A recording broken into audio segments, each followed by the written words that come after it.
Hello, everyone. Welcome to this book review that I'm about to do. For those of you perhaps not familiar, I am Steven Schinder, co host of Yesshift, alongside my dad Dan Schinder of Yesshift and Drum Talk TV.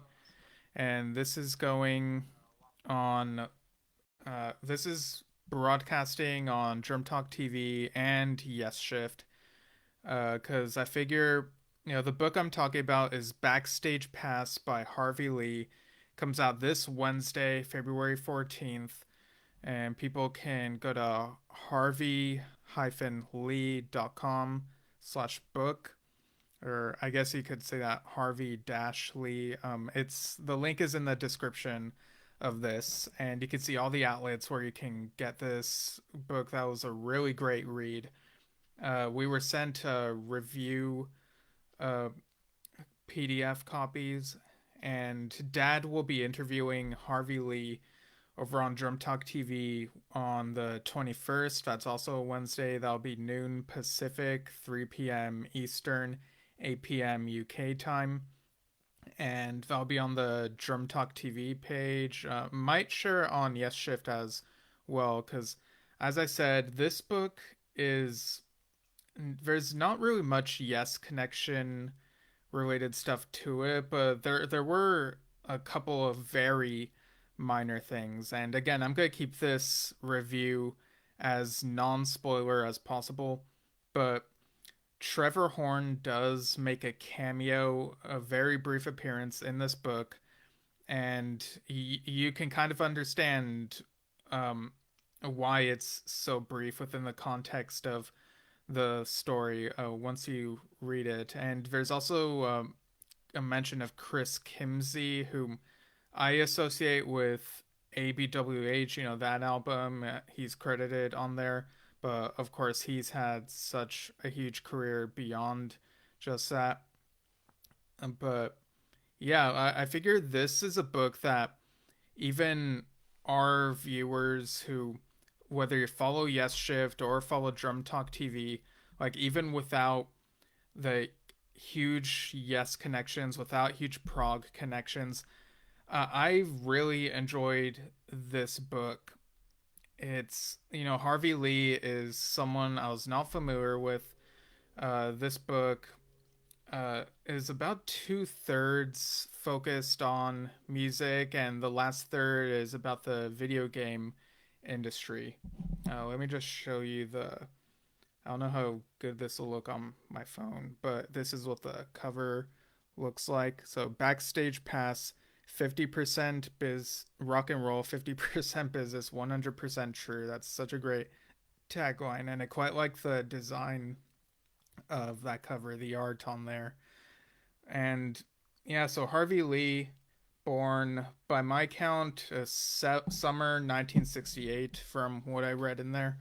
So coincidentally, about as old as Yes, but at a young age, he was an AC/DC fan, and in this book, you get to see like how he was as a fan and how later on, eventually, the other connections that happened, a box set that he got involved with. And yeah, this really starts from his childhood and into his teen years. You get to see there's a moment in the book, like early on, where it's an account of the anti Semitism that he experienced at school early in his life.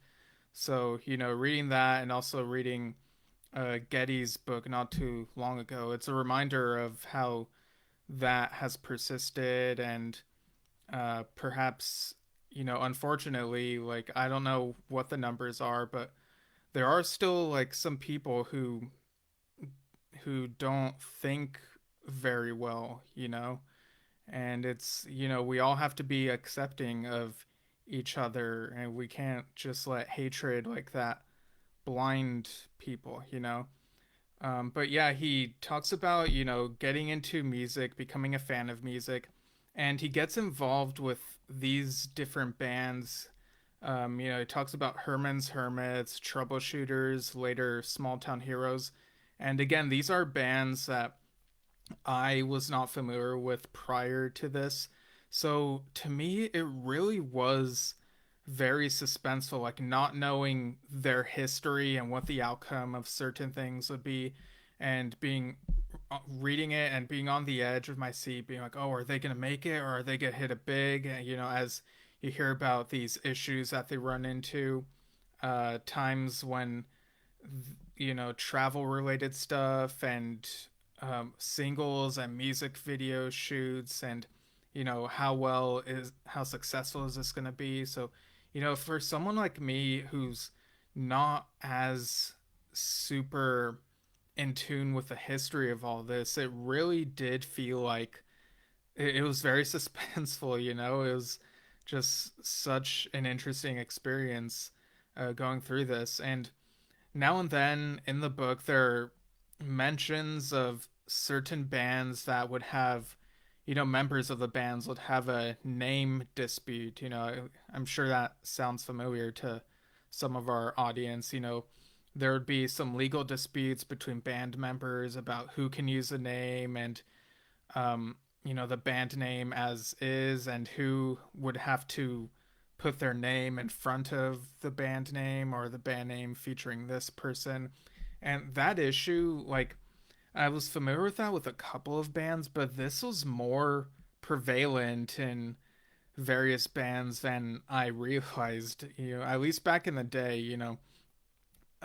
This goes a huge chunk of this takes place in the 80s and into the 90s is where his career in the music business goes. He is involved with the merchandising and then the management side and communicating with the labels, and it's and at the end of each chapter, each chapter is actually named after a song. One of them being "Video Killed the Radio Star," funny enough. And if you go to the website for this, I mentioned, there's actually a section of the site that says get the soundtrack album for free, and there's a picture of a CD case which has this book cover, and it takes you to a link to a playlist that has these songs, the song titles. And I quite like that. When I write my own novels, I try to make a customized playlist for each one. So it's like theoretically I could like send people a link to the playlist that I listen to that kind of is unofficially the soundtrack to the novel. So I think that's a really nice touch here. And the chapter titles really are fitting for each of these. But at the end of each chapter, there's always a section that says that's called Key Lessons in Life and Business. So at the end of each chapter, Harvey summarizes the experiences that he's recounted in the chapter and what the lessons are, what the do's and don'ts are regarding business, which he learned from in each of these different accounts. And I think that's really very helpful to people to keep in mind, especially if they're dealing with various businesses, even if it's beyond music. So I quite like how he delves into all this, and interactions with the band members, and also the evolution of music and technology. There's a moment where he talks about fax machines and people's reactions to it. And then when you get into the 90s, there's the whole thing about CD-ROMs, and it's like, oh yeah, that was a thing. Yeah, people were trying to make make a thing out of that, and trying to be on the pulse and make things happen. As music evolved, technology evolved, and it really was a guessing game of like, okay, how are we going to make this work? How are we going to get this in the spotlight? And like I said, it really keeps you on your toes, especially if you're not that familiar with the band and the people involved throughout this book. So, Yeah, like I said, the first two thirds of this book, um, the PDF copy, I'm looking at the final page number on the actual page is about, I think, almost 270.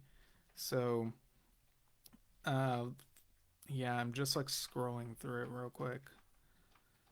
Um, yeah, and if you're tuning in, tell me where you're watching from, because okay, yeah, it's like almost 270, and every now and then there are these black and white photos that give nice illustrations of each of these different eras. Um, Around page 180 is where the narrative kind of takes a complete 180, fitting enough, because it goes from Harvey's life in the music business to his career in the music or the video game industry. You know, he had to do a change of careers there. And I'm not as big of a gamer as some other people I know, but I did grow up on video games, and lately I've been slowly getting back into it.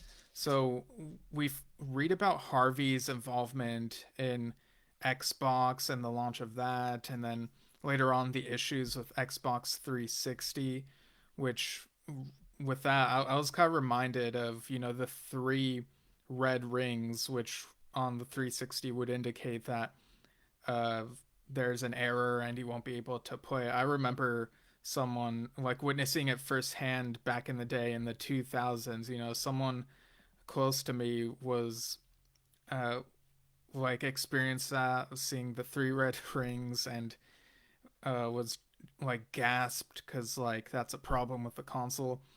And so, you know, growing up playing video games, there are these console wars. So as a fan of video games, you're kind of rooting for one or the other. You know, I grew up on PlayStation 2 and uh, later got PS3 and then PS4.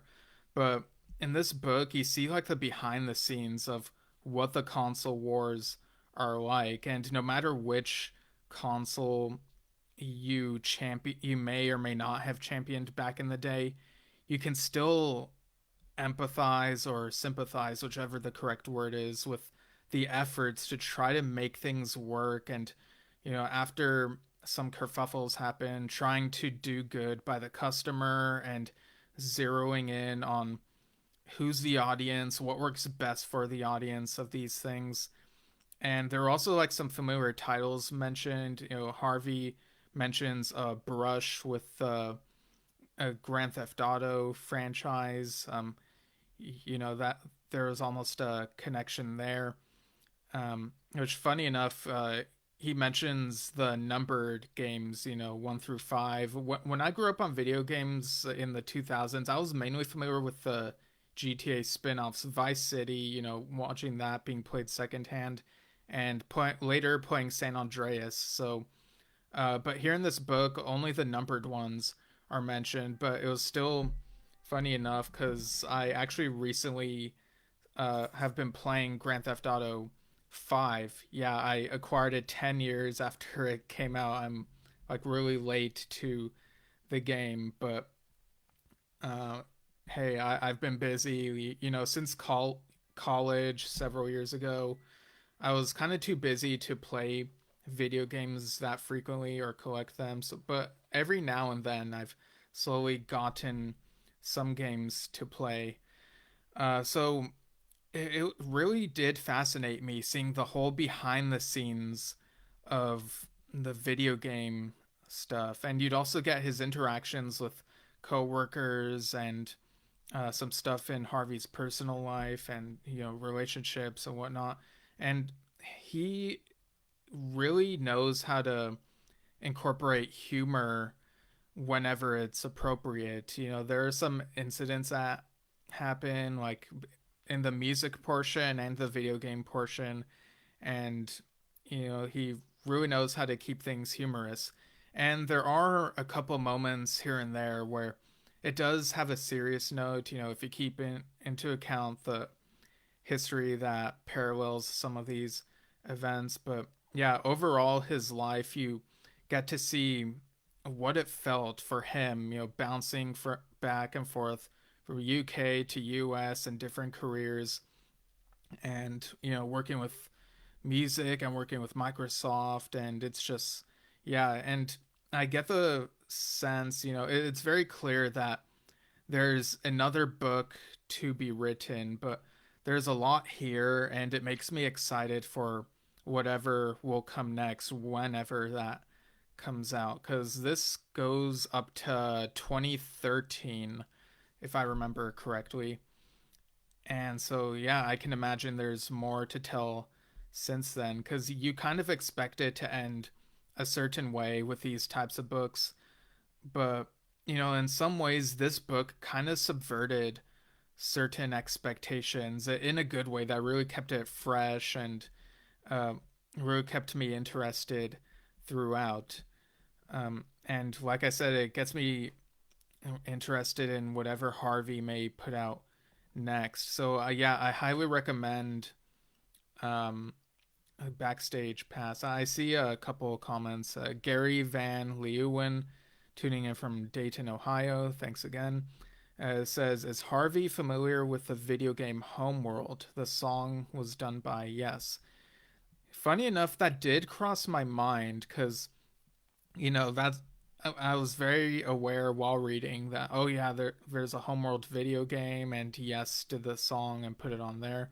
That is not mentioned at all in this book, so I don't know how familiar he um, might be, but um, like if he remembers when Homeworld was a thing back in the day. But maybe that's something we can ask him when we talk to him. Like I said, he'll be interviewed on Wednesday, the 21st at noon Pacific, 3 p.m. Eastern, 8 p.m. UK time. And yeah, this book, Backstage Pass by Harvey Lee, it comes out this Wednesday, the 14th, Valentine's Day. Um, and yeah, go to Harvey Lee's website, and you'll see all the different outlets. And yeah, yeah, I mean, someone like me who's not as business minded as other people, even as someone who's like on the outside of some of that, I still found myself like very invested in the narrative that Harvey wrote here. So I think that really tells you something, how even if you're not fully in some of that, he was still able to craft a narrative of his life that can really keep one who's on the outside very interested.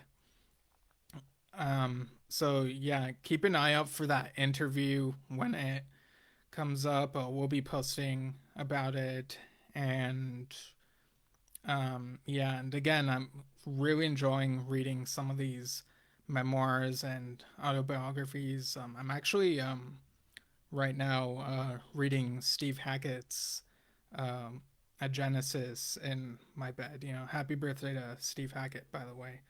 So yeah, highly recommend Backstage Pass, and uh, keep on reading these types of books, these memoirs, autobiographies, because I've been finding myself reading more of these lately, and they've been pretty good. Like I find that even though I read a bunch of sci-fi and fantasy and some other things, like I find that there's a lot to enjoy from this genre of, people telling their own stories, and or even other people telling other people's stories. So, yeah, definitely check out the link in the description. And yeah, I feel like there's more that I could say, but again, like I don't want to spoil too much, because like this book hasn't come out yet. But um yeah, also the format wars, Blu-ray and HD DVD, you kind of get a glimpse of what some of that was all about. And in hindsight, I think to myself, oh, okay, this kind of makes sense. So I guess it does shed light on some history that in everyday life that some may not be familiar with. So Again, recommended to music fans, recommended to video game fans, and maybe it'll even read well for people who are not as in tune with some of those. So, yeah, follow us on Drum Talk TV and Yesshift, and yeah, check out this book, Backstage Pass by Harvey Lee. Highly recommend it. And thank you all for tuning in for this bonus book review episode, I guess I could say. All right, later.